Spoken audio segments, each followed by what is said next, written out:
Hey everyone, I'm gonna do this video again on nuclear energy because the last video was really bad in terms of sound.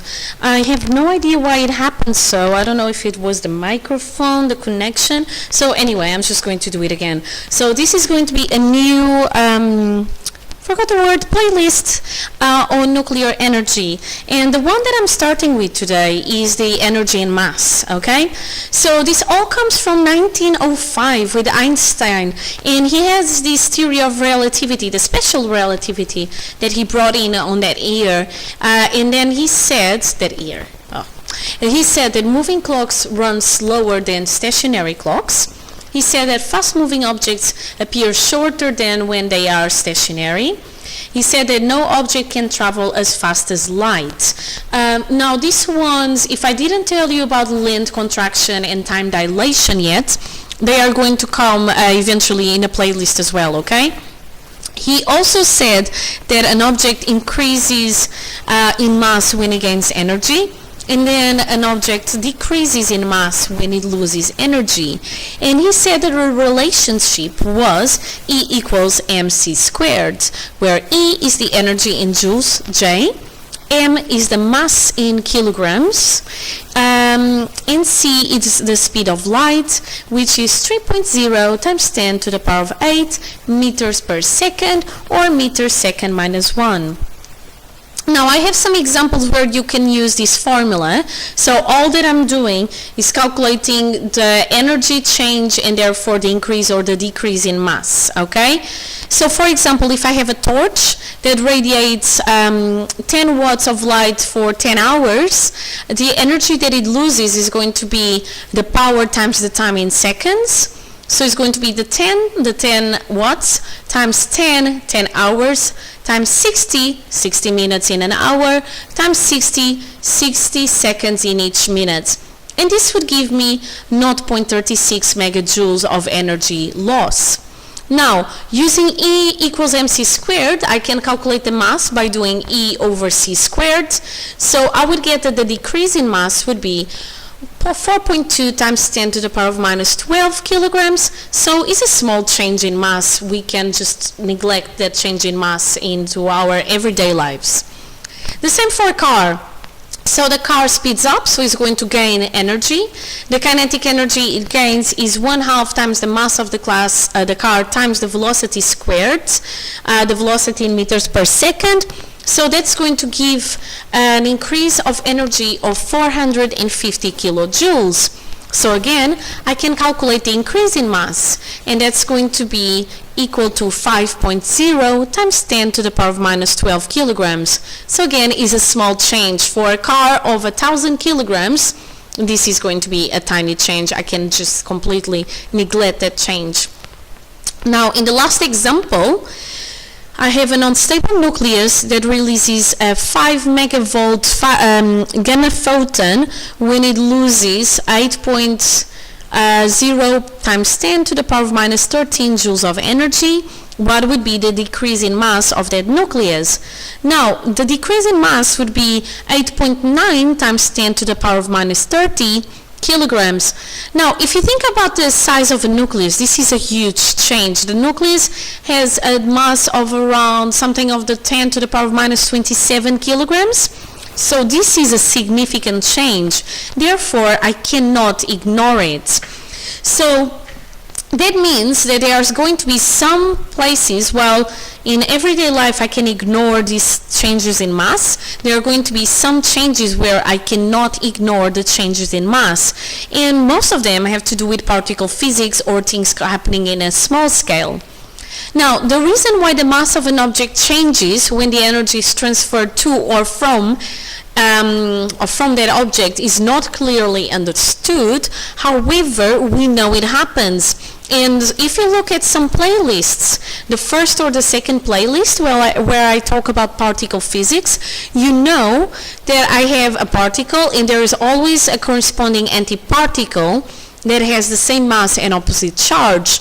Now, if they meet, they annihilate each other and they give 2 gamma photons, okay? They are produced, these photons.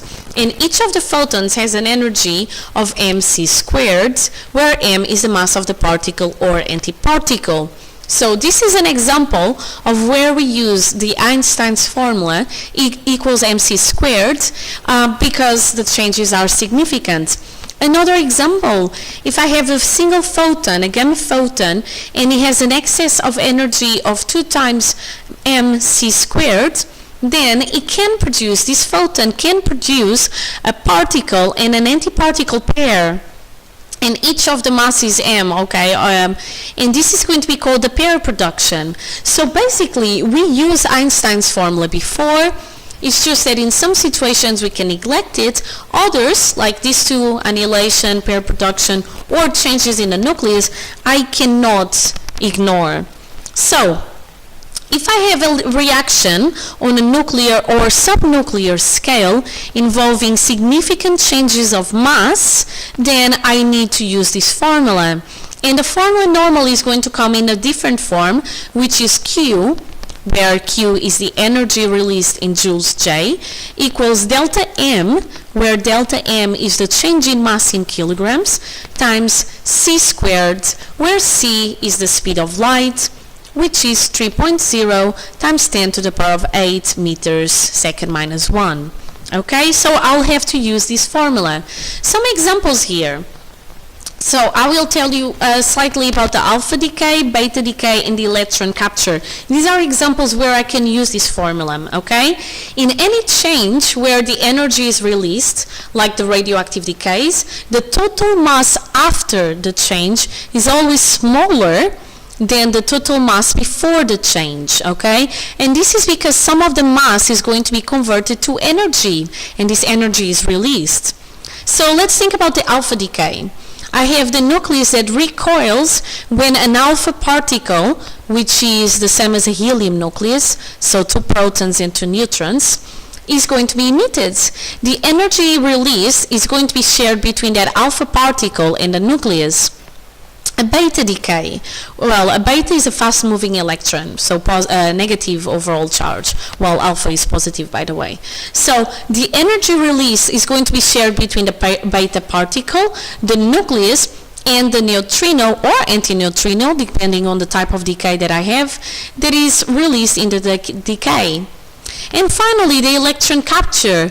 The nucleus is going to emit a neutrino that carries away the energy that is released. The atom is also going to emit an X-ray photon when the inner shell is going to be filled. And I have an inner shell being vacant because the electron was captured, okay? So these are all examples where I'm going to use this formula. So let's look at this example. I have a polonium isotope, Po21084, that emits an alpha particles and decays to form the stable isotope of lead, 20682, and lead is Pb. So they first want the equation to represent the process, and then they want you to calculate the energy released when the polonium emits the alpha particle. So they give you the mass of the polonium nucleus, they give you the mass of the lead nucleus, they give you the mass of the alpha particle, but they always give you these masses in terms of U's, where an U is, as you can see on the right, is 1 atomic mass unit. And it has there the conversion that 1 U is 1.661 times 10 to the power of minus 27 kilograms. Now, you can do this calculation by doing the mass and then figuring out what is the energy. So you use this mass times C squared, and it tells you that 1 U, 1 atomic mass unit, equals 931.3 mega electron volts. So they are telling you this already in a question to make it easier for you. So how do we do it? Well, first we write the formula. So first we have a mistake here. Oh, by the way, this stuff is from AQA, I should say as well. So not my PowerPoint, but this example is from AQA. So here I should have 210 PO and 84 gives alpha 42 and PB 206.82 plus the energy released. When you have this answer, these formulas, these equations, this arrow is just like an equal sign. So what you have in terms of numbers before needs to be what you have the same after. So 4 plus 206 gives you 210, so that's a mistake here. And then 2 plus 82 gives you 84, so it should say this. This is a mistake from the AQA, okay? So, my mass difference, I pick the total initial mass, which is the mass of the polonium nucleus, and I take it away from the mass of the lead nucleus plus the mass of the alpha particle. So I get 5.81 times 10 to the power of minus 3 U's, okay?